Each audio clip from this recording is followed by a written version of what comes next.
ዓለም የምስራች ሰማች። ኢራን የሆርሙዝ የባህር ሰርጥ ሙሉ በሙሉ ክፍት እንደሚሆን መግለጿን ተከትሎ ምድር ላፍታም ቢሆን እፎይ ብላለች። የሊባኖሱ የ10 ቀናት የተኩስ አቁም ስምምነት በሚጸናበት ጊዜ የሆርሙዝ ሰርጥ ለማንኛውም የንግድ መርከቦች ሙሉ በሙሉ ክፍት ሆኖ እንደሚቆይ የኢራን የውጭ ጉዳይ ሚኒስትር አባስ አራግቺ አስታውቋል። ሚኒስትር አራግቺ በኤክስ ገጻቸው ባሰፈሩት መግለጫ የእርምጃ የተኩስ አቁም ስምምነቱ ከሚቆይበት ጊዜ ጋር የተጣጣመ መሆኑን ገልጸው የባህር ላይ ትራፊኩ የኢራን ወደቦችና የባህር ትራንስፖርት ድርጅት ቀደም ብሎ ባሳወቃቸው የተቀናጁ የጉዞ መስመሮች መሰረት እንደሚቀጥል አክለዋል። ይህ ለውጥ የመጣው በዩናይትድ ስቴትስ አደራዳሪነት በሊባኖስና በእስራኤል መካከል የተደረሰው የተኩስ አቁም ስምምነት ትላንት ሐሙስ ምሽት ተፈጻሚ መሆን መጀመሩን ተከትሎ ነው።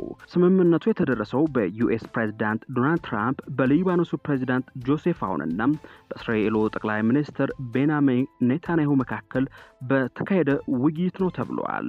ለ10 ቀናት የሚቆየው ይህ የተኩስ አቁም ስምምነት ለሳምንታት የቀጠለውን ድንበር ተሻጋሪ ግጭት ለማቆም ያለመ እንደሆነ ተነግሯል።